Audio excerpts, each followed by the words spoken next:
सूर्यकोटिसमप्रभ निर्विघ्नं कुरु मे देव सर्वकार्येषु सर्वदा।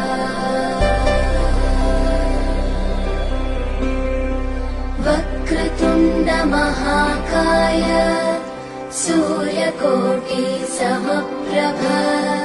निर्विघ्नं कुरु मे देव सर्वकार्येषु सर्वदा।